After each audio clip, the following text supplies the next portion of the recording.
नमस्कार दोस्तों, आपको जानकर खुशी होगी, आपका सीना गर्व से फूल जाएगा जब आपको पता लगेगा कि दुनिया भर की 70% जो वैक्सीन्स होती हैं वो हमारे देश भारत में बनती हैं। और जो दुनिया के जो बड़े बड़े कंट्री हैं जैसे कि अमेरिका है, ऑस्ट्रेलिया है, जर्मनी है, जो विकसित देश हैं, उनको भी हम काफ़ी मात्रा में वैक्सीन्स बना के सप्लाई करते हैं। अब उसी तजुर्बे को, उसी एक्सपीरियंस को इस्तेमाल करते हुए हम कोरोना वायरस के लिए करीबन 7 वैक्सीन्स के ऊपर काम कर रहे हैं। इसमें जो सबसे टॉप पर चल रही है हमारी वैक्सीन वो है कोवैक्सीन, जिसका निर्माण हम ICMR, जिसको कि भारतीय आयुर्विज्ञान अनुसंधान परिषद बोला जाता है, साथ में जो हमारी वायरस का रिसर्च सेंटर है पूना में, वो हमारी मदद कर रहा है। और साथ में जो भारत बायोटेक, जो फार्मा की एक संस्था है, उसके साथ मिलके हम कोवैक्सीन का जो निर्माण कर रहे हैं, जो कोरोना वायरस के लिए हमारे लिए मील का पत्थर साबित होगा। और अगर हम हमारे देश में एक अच्छी वैक्सीन बना लेते हैं तो वो हमारे देश के लिए और हमारे नागरिकों के लिए काफ़ी सस्ती होगी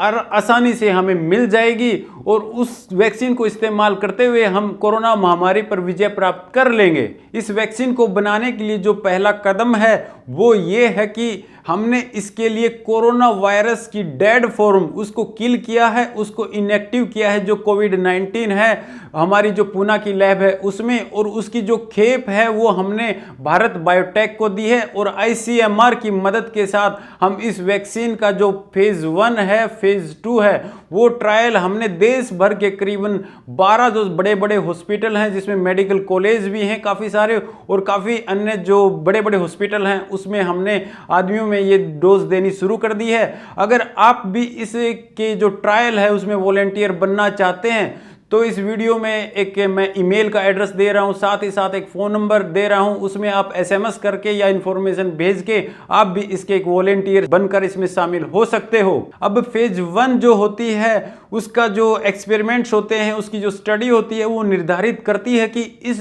वैक्सीन की सही डोज क्या होगी और कहीं इस वैक्सीन से कोई बुरे प्रभाव, जो एडवर्स इफेक्ट होते हैं, वो कहीं इंसानों पर तो नहीं आएंगे। अब फेज 2 में हम क्या करेंगे दोस्तों कि एक जो मीडियम डोज, जिससे हमें इस वैक्सीन का इस्तेमाल करने से इंसानों में जैसे कि एंटीबॉडी या फिर जो टी मेमोरी सेल बन जा रही हैं, तो हम उसी मीडियम डोज का इस्तेमाल फेज 2 के लिए करेंगे।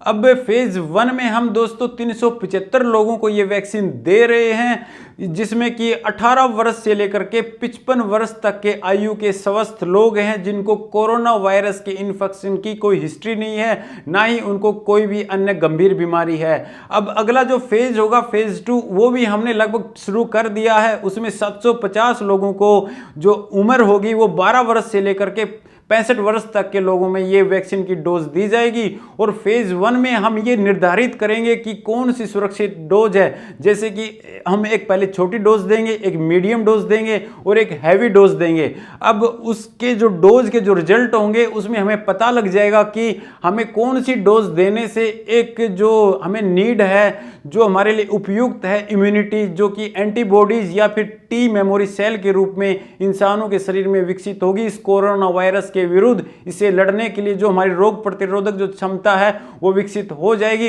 इस वैक्सीन की 2 डोज हम लोगों में दे रहे हैं 14 दिन के अंतराल पे। और अभी तक जो परिणाम हमारे सामने आए हैं वे यही कह रहे हैं कि अभी तक कोई भी गंभीर जो एडवर्स इफेक्ट है, जो बुरे प्रभाव हैं, किसी भी वॉलेंटियर को नहीं हुए हैं। अब इस कोवैक्सीन के निर्माण में हम जो टेक्निक इस्तेमाल कर रहे हैं उसको डबल ब्लाइंडिंग टेक्निक बोला जाता है, कि इसमें ज़्यादातर लोगों को ये नहीं पता होता है कि उसको ये वैक्सीन दी गई है या नहीं दी गई है, ताकि हम ये एक डिफरेंस कर सकें, ये स्टडी कर सकें कि क्या इसी दौरान अगर किसी को इन्फेक्शन कोरोना वायरस का हो जाता है या फिर हमारी जो वैक्सीन दी जा रही है उनको, तो उससे कोई गंभीर कोई असर तो नहीं आ रहा उनके ऊपर, या फिर इस तरह के जो परिणाम है आपस में मिक्स ना हो जाएं। इसलिए हम डबल ब्लाइंडिंग की टेक्निक को इस्तेमाल कर रहे हैं। अब तक के परिणामों को देखते हुए जो हमारे डॉक्टरों ने और वैज्ञानिकों ने जो बताया है, उनका अनुमान यही है कि हम दिसंबर जनवरी तक इस वैक्सीन को डेवलप कर लेंगे।